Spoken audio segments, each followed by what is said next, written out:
আসসালামু আলাইকুম ওরহমতুল্লাহি ওবরকাতুহু। নাহমাদুহু ওয়া নুসাল্লি আলা রাসূলিহিল কারীম, আম্মা বাদ। সমস্ত প্রশংসা আল্লাহ সুবহানাহু ওয়া তাআলার, লাখো কোটি দরুদ মুহাম্মদ সাল্লাল্লাহু আলাইহি ওয়াসাল্লামের উপর। রাসূল সাল্লাল্লাহু আলাইহি ওয়াসাল্লাম বলেছেন, এক মুসলমান অপর মুসলমানের 5টি হক রয়েছে।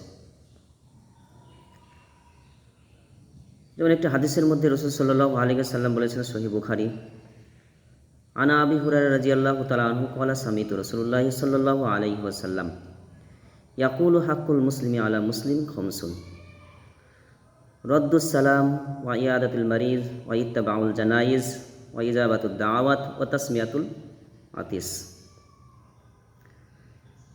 হযরত আবু হুরায়রা রাদিয়াল্লাহু তাআলা থেকে বর্ণিত,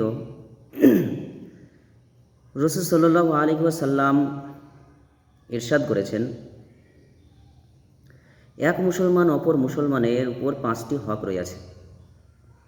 1 নম্বর সালামের জবাব দেওয়া, 2 নম্বর অসুস্থকে দেখিতে যাওয়া, 3 নম্বর জানাজার শহীদ যাওয়া, 4 নম্বর কোনো মুসলমান দাওয়াত দিলে তার দাওয়াতকে কবুল করা, 5 নম্বর হাঁচি দাতার উত্তরে ইয়ারহামুকাল্লাহ বলা। প্রথম নম্বরে রাসূল সাল্লাল্লাহু আলাইহি ওয়াসাল্লাম বলেছেন, রদ্দুস সালাম। আমাদের সমাজ থেকে সালামটা একদম প্রায় উঠে যাওয়ার মতোই আর কি। তো রাসূল সাল্লাল্লাহু আলাইহি ওয়াসাল্লাম হাদিসের মধ্যে বলেছেন, হযরত দারদা রাদিয়াল্লাহু তাআলা থেকে বর্ণিত আছে, রাসূল সাল্লাল্লাহু আলাইহি ওয়াসাল্লাম ইরশাদ করিয়াছেন, তোমরা সালামের খুব প্রচলন ঘটাও, তাহলে তোমরা উন্নত হইয়া যাইবে। রাসূল সাল্লাল্লাহু আলাইহি ওয়াসাল্লাম তিনি আরও বলেছেন সালামের ব্যাপারে। হযরত ইবনে মাসউদ রাদিয়াল্লাহু তাআলা থেকে বর্ণনা করেন যে রাসূল সাল্লাল্লাহু আলাইহি ওয়াসাল্লাম ইরশাদ করিয়াছেন, কিয়ামতের আলামত সমূহ হইতে একটি আলামত এই যে, এক ব্যক্তি অপর ব্যক্তিকে শুধু পরিচয়ের ভিত্তিতে সালাম করিবে, মুসলমান হওয়ার ভিত্তিতে নয়। হাদিসটি মুসনাদে আহমদ। রাসূল সাল্লাল্লাহু আলাইহি ওয়াসাল্লাম তিনি বাইহাকি হাদিসের মধ্যে আরেকটি হাদিস তিনি বর্ণনা করেছেন।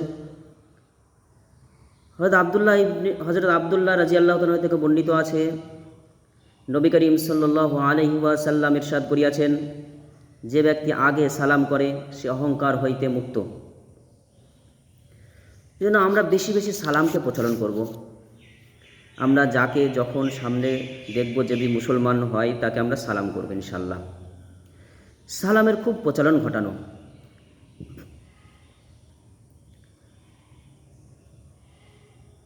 এরপরে হচ্ছে ওয়াইয়াদাতুল মারিজ, কোনো অসুস্থ মানুষকে দেখিতে যাওয়া।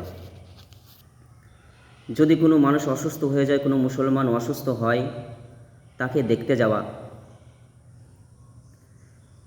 রাসূল সাল্লাল্লাহু আলাইহি ওয়াসাল্লাম তিনি বলেছেন, যদি কোনো ব্যক্তি মুসলমানকে সকালবেলা দেখিতে যায়, সন্ধ্যা পর্যন্ত তাকে 70,000 ফেরেশতা তার জন্য মাগফিরাতের দোয়া করিতে থাকে। যদি সন্ধ্যার সময় দেখিতে যায়, সকাল পর্যন্ত 70,000 ফেরেশতা তার জন্য মাগফিরাতের দোয়া করিতে থাকে। যেন অসুস্থ মানুষকে দেখতে যাওয়া এটা বড় উপকারের কাজ। অসুস্থ মানুষের দোয়া আল্লাহ সুবহানাহু ওয়া তাআলা কবুল করেন। যখন কোনো অসুস্থ মানুষকে দেখতে যাবেন, তখন তাকে দোয়ার জন্য বলবেন যে আমার জন্য দোয়া করেন, কারণ অসুস্থ মানুষের দোয়া আল্লাহ সুবহানাহু ওয়া তাআলা কবুল করেন, ফেরেশতাদের মতো কবুল করেন। ওয়াইত্তাবাউল জানাইজ, 3 নম্বর হচ্ছে ওয়াইত্তাবাউল জানাইজ, জানাজার শহীদ যাওয়া। যদি কোনো মুসলমান ইন্তেকাল করে, তার জানাজায় শরীক হওয়া।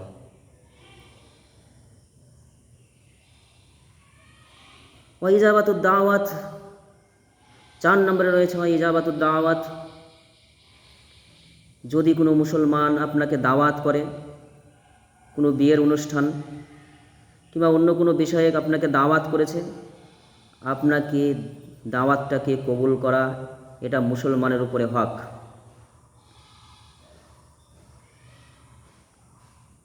ও তাসমিয়াতুল আতিস 5 নম্বর, যদি কোনো মুসলমানের হাঁচি হয়, কোনো মুসলমান যদি হাঁচি দেয়, তাহলে তার হাঁচির দেওয়ার সময়তে সে যদি আলহামদুলিল্লাহ বলে,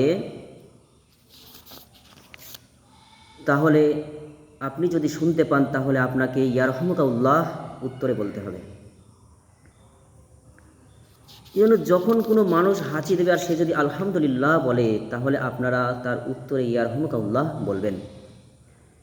এই হচ্ছে এক মুসলমান আর এক মুসলমানের 5টা হক। যদি আমরা এই 5টা হককে যদি আমরা মেনে চলি, তাহলে আমাদের জীবন ধন্য হয়ে যাবে। আমরা মুসলমানের হককে বোঝাতে পারবো আর কি। আমরা সকলেই চেষ্টা করবো ইনশাআল্লাহ যে আমরা মুসলমানের যে সমস্ত হকগুলো আছে সে সমস্ত হকগুলোকে আমরা মেনে চলব ইনশাআল্লাহ। আল্লাহ সুবহানাহু ওয়া তাআলা আমাদের সকলকে শোনা এবং মানার তৌফিক দান করুক। আল্লাহুম্মা আমিন।